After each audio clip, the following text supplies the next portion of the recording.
Ciao a tutti e benvenuti a un nuovo Vanity Fair Stage insieme a Ferragamo e soprattutto alle fragranze di Ferragamo. Sono molto orgoglioso di essere qui con con il protagonista della nuova fragranza maschile di Ferragamo, Hiro Fайнс, che con noi è uno dei più grandi attori, dei più grandi giovani attori, delle promesse che fanno impazzire i fan di mezzo mondo. Ora, con lui affronteremo una delle questioni più importanti di oggi, sia della profumeria, ma anche del cinema, dell'intrattenimento, cioè il concetto dell'unicità. E la domanda che pone questa fragranza è: who do you want to be? Cioè, chi vuoi essere? E la cosa più importante nella carriera di un attore è essere veramente unico, eccezionale, proprio come è stato lui. Ora, anzi, passerò dall'italiano all'inglese e vedrete i sottotitoli, anche perché Hiro ovviamente parla in inglese. So, Hiro, sorry for this long introduction in Italian. I mean, everyone knows you. My very first question is the same question as the fragrance. So, who do you want to be? And in this perspective, how did you get where you are today? You are very young, but you still have made a difference, a big difference. So how was getting where you are now? First of all, thank you very much. I'm flattered. That means a lot, you saying that. Who do I want to be? I guess I'm still figuring that out. I don't know. I think it's normal and it's okay to not know, but I guess part of life is trying to figure that out. So I guess I just want to be myself and the best version of myself. And to how I got where I am today, I think just in terms of acting, to cut a long story short, I guess my mum said that, like, I've got family in the industry, and it was never really like a strong goal of mine growing up to follow those footsteps. But my mum said I'd get a day off school to do an audition for something, and one thing led to another, and before I knew it, I was doing a bunch of auditions and juggling school, and I was working at a food catering company as well and doing auditions. And as I got older, the auditions took priority, and I started to love that side of things more. And it was a very kind of slow process of just slowly kind of falling in love with it, as opposed to waking up one day and knowing that's what I want to do. So I guess through just consistency and hard work and doing loads of auditions that I didn't get, eventually I got one. And then the wonderful team at Ferragamo noticed my work and wanted me to work with them. And it was kind of like a snowball effect of just putting in the work and showing up on the day, and one thing led to another. So yeah, it wasn't a one sudden this is what I want to do. It was just a kind of consistent effort being put in, and yeah, I was super lucky that the opportunities came to me, and I just kept going for them. So I guess that's how I got where I got today. Was it difficult? Did you find any, hard moment to? Yeah, for sure. I mean, there were times when I was doing loads of tapes, self-tapes and auditions, and like doing my coursework not very well because I'd be up late working, like flipping burgers at a stall like 20 minutes from my house in Brixton, and then I'd have an audition to do and coursework the next day. So there were times when everything I was doing was of a poor standard because I was doing too much.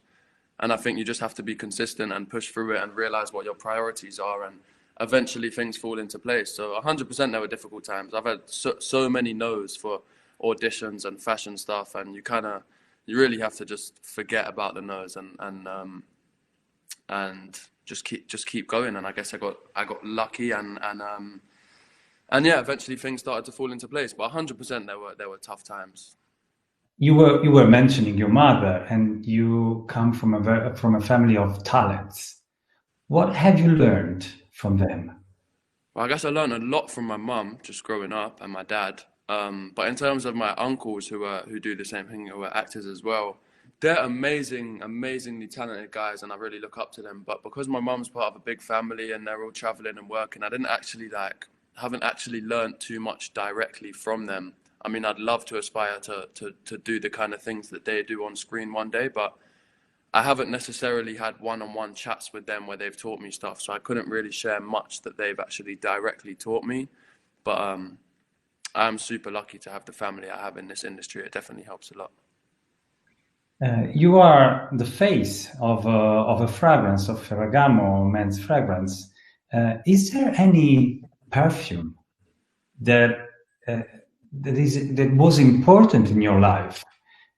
If you go back in time, do you find any fragrance that means something for you? Do you mean like any kind of scent, or like a fragrance aftershave perfume specifically? I mean, it's more generally speaking. Okay. Sometimes the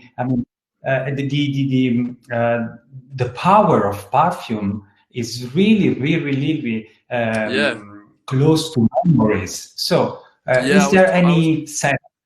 I was talking to someone the other day actually about how like powerful nostalgia is, and I think scent of all senses, smell definitely evokes the most sense of nostalgia. So for me, there's loads of things, like the typical ones, like your mother's cooking and the smell of your house. I remember the smell of my year 6 classroom. Whenever I used to go back to that classroom, the smell would make me feel like I was back in that class. And so that's definitely a strong one for me. Yeah, mum's cooking is a big one as well. There's a smell, I can't remember what the name for it is, but I think it's around autumn when the leaves have fallen and it hasn't rained in a while. The first like rainfall kind of brings some scent out of the ground. That always makes me feel a bit nostalgic. It's like quite a common London smell when it rains after the leaves have fallen, and that always makes me think of home. Do you think that when you are on the set, if you have to imagine the scent of the set, the fragrance of the set, if you have to imagine a perfume maybe, or a new fragrance representing the atmosphere of a set, how is that fragrance? A set, usually, I guess sometimes you're on a location, so the set might correctly complement where you are. For example, I guess if you're on an oil rig and you're shooting on a genuine oil rig and it smells of oil, that's going to really help you get into character. But the majority of the time, it's just a kind of old, dusty storage like smell, because a lot of the time sets won't be used for a while and people will be using, cutting wood. So there's a lot of sawdust around, and it's not a very glamorous. You might get the set decoration department might make a lovely set, but the smell may often contradict that level of glamour, and quite often it is nowhere near as glamorous smelling as you might imagine. But I guess that's the job of an actor, to ignore that if it doesn't match where the scene's supposed to be set. What did you think the first time that you that someone presented you the Ferragamo fragrance, men's fragrance? What did you think about? I thought the best thing about it was I really loved it, genuinely, from the first time I smelt it, which I believe was in New York the first time I smelt it. And I think the best thing about it was the balance. It's like it's super versatile. You could wear it on any occasion, but I think the fact that it kind of smells, I don't want to say it smells like rich in culture, but also fresh and youthful. I think there's oaky, woody tones and fresh citrusy tones, and I think they're the reasons for why it smells so well balanced with the old and the new, and that's what kind of makes it so versatile for any occasion. So I think the fact that it doesn't smell too much like one thing, but it's very well rounded, were my first impressions. Sometimes we think about people and we think about their fragrance. Is there anyone that impressed you, I mean, in a good way, of course, for its scent or her scent? My mum's friend Domi you could smell her a million miles away. Really? Like before she walks in the room, you can smell her coming, and not in a bad way, because some people use too much. I remember the boys' locker room at school used to just smell of like cheap deodorant all the time, so that's a less good example. But yeah, my mum's friend Domi used to smell her miles off. She had a lovely, I have no idea what the fragrance was, but it was a lovely fragrance she was wearing, probably Ferragamo if I had to guess.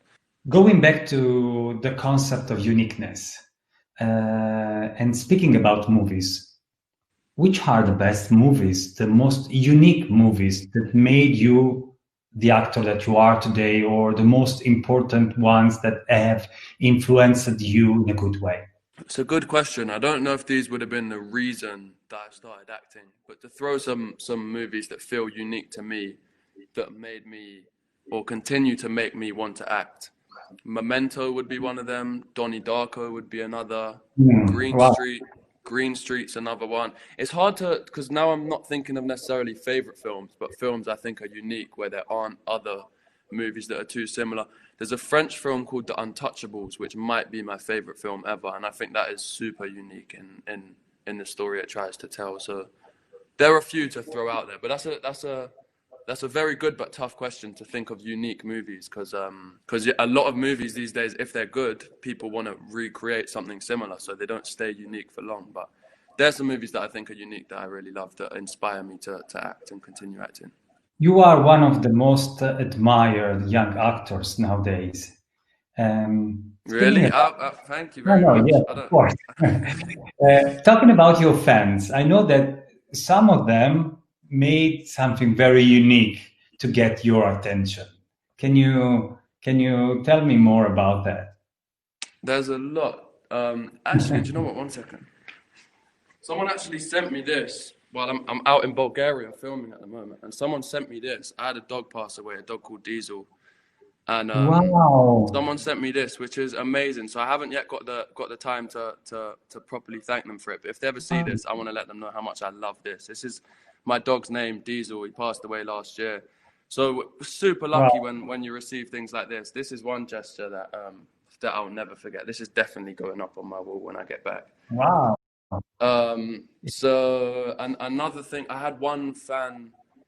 I was out in France with some friends, and one of my friends who wasn't directly with us at the time was somewhere else, but we were about to meet them, said someone's noticed me in the street and noticed that I'm your friend because of a picture they've seen me in, and they want to meet you. So I came to meet them, took a picture, and a year later we were doing the after tour in Paris, and the same person was outside the hotel and had printed the picture on their t-shirt.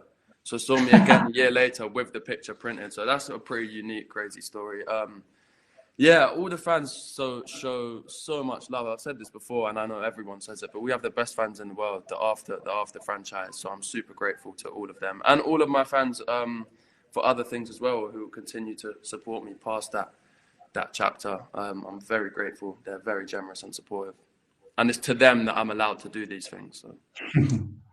You belong to a new generation that is reconsidering a lot of things that we thought they were always the same or imposed.